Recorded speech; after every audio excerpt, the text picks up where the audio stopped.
आतापर्यंत नेमकं काय काय झालं बघूयात।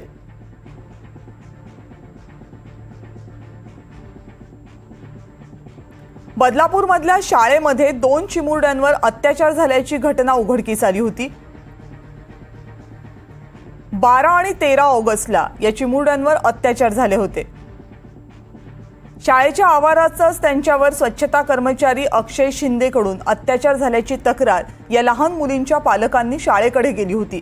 मात्र शाळेने या प्रकरणामध्ये आरोपीला पाठीशी घालण्याचा प्रयत्न केल्याचा आरोप पालकांनी केला आणि याशिवाय या लहान मुलींची तक्रार जेव्हा द्यायला पालक पोलीस स्थानकामध्ये गेले त्यावेळेस बदलापूर पोलिसांनी या पालकांना 12 ते 13 तास पोलीस स्थानकामध्येच बसवून ठेवल्याचा आरोप केला आणि त्यानंतर प्रचंड जनक्षोभ उसळला या घटनेच्या विरोधामध्ये।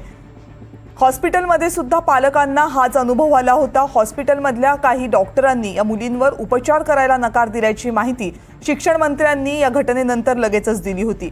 शाळेकडून प्रकरण लपवण्याचा प्रयत्न करण्यात आल्याची माहिती सुद्धा घटनेनंतर समोर आली होती। 16 ऑगस्टला या प्रकरणामध्ये गुन्हा नोंद केला गेला। प्रकरण 12 आणि 13 ऑगस्टला घडलं होतं। गुन्हा 16 ऑगस्टला नोंदवण्यात आला होता। 17 ऑगस्टला अक्षय शिंदे याला पोलिसांकडून अटक करण्यात आली होती।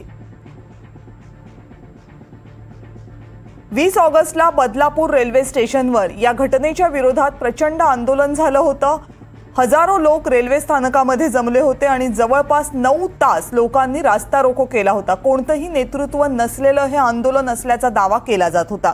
पोलिसांकडून निष्काळजीपणाचा ठपका ठेवत 3 पोलिसांचं निलंबन करण्यात आलं होतं। याच प्रकरणी पोलिसांनी योग्य ती कारवाई केली नाही असं म्हणत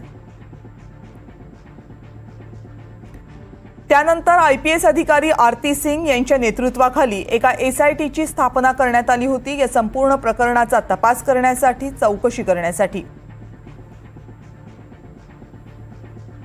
अक्षय शिंदे याला अटक करण्यात आल्यानंतर त्याला न्यायालयीन कोठडीत पाठवण्यात आलं होतं। पोलीस कोठडीमधला त्याचा तपास पूर्ण झाल्यानंतर आणि न्यायालयीन कोठडीमध्ये अक्षय शिंदे हा नवी मुंबईतल्या तळोजा जेलमध्ये बंद होता।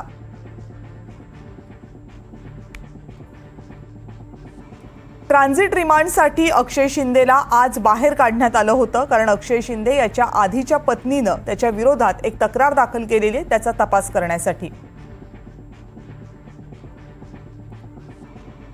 जेव्हा पोलिसांनी अक्षय शिंदे याला कारागृहाच्या बाहेर काढलं त्यानंतर काही अंतर प्रवास केल्यानंतर अक्षय शिंदेनं पोलिसांची बंदूक हिसकावून घेऊन पोलिसांच्या दिशेनं गोळीबार केल्याचा दावा केला जातोय, माहिती दिली जाते पोलिसांच्या वतीनं। मुंब्रा बायपास रोडवर ही गोळीबाराची घटना घडली। त्यानंतर पोलिसांनी स्वसंरक्षणार्थ अक्षय शिंदेच्या दिशेनं गोळ्या झाडल्या। त्या अगोदर अक्षय शिंदेनं जो पोलिसांच्या दिशेनं मारण्याचा प्रयत्न केला होता त्यामध्ये पोलीस कर्मचारी सुद्धा जखमी झालेत। API दर्जाच्या एका अधिकाऱ्याला रुग्णालयात दाखल करण्यात आल्याची माहिती मुख्यमंत्र्यांनी दिली। स्वसंरक्षणार्थ पोलिसांनी मग अक्षयच्या दिशेनं गोळीबार केला